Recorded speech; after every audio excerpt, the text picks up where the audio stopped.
Integrated में हूँ और अभी मेरा 1/3 सिलेबस ही खत्म हुआ है और 5 महीने बच रखे हैं, तो समझ नहीं आ रहा मैनेज कैसे करूँ बाकी का।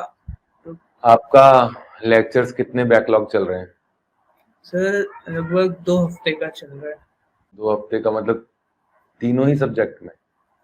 हाँ सर, मतलब मैथ्स का तो मैं प्रज्ञान से कर रहा था, तो वो अभी पिछले साल भी कर रखा है, तो वो आगे चल रहा है बाकियों से।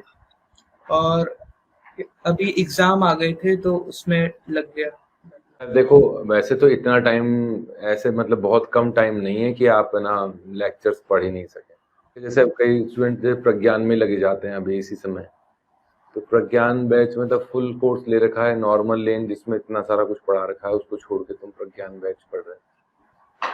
मतलब ऐसा नहीं है प्रज्ञान बैच में कोई कमी है, लेकिन फुल कोर्स में जो सारे एग्जाम्पल जेई एडवांस को भी ध्यान में रखते हुए पढ़ाए गए हैं, उनको छोड़ के तुम प्रज्ञान बैच को ले रहे हो जिसमें जेई मेन को फोकस किया गया है।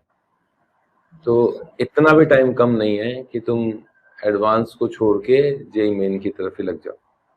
तुम्हारे सर नंबर कितने आ रहे हैं टेस्ट पेपर्स में? सर वही 150 तक आ जाते हैं, उससे ज्यादा नहीं पहुंच पाते।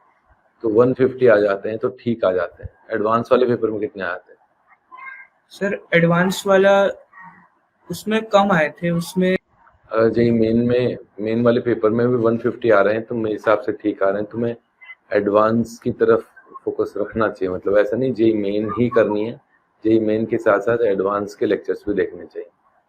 और 5 महीने हैं, मतलब बहुत ज़्यादा तो नहीं है, कम भी नहीं है। अगर लगातार करो तो किया जा सकता है।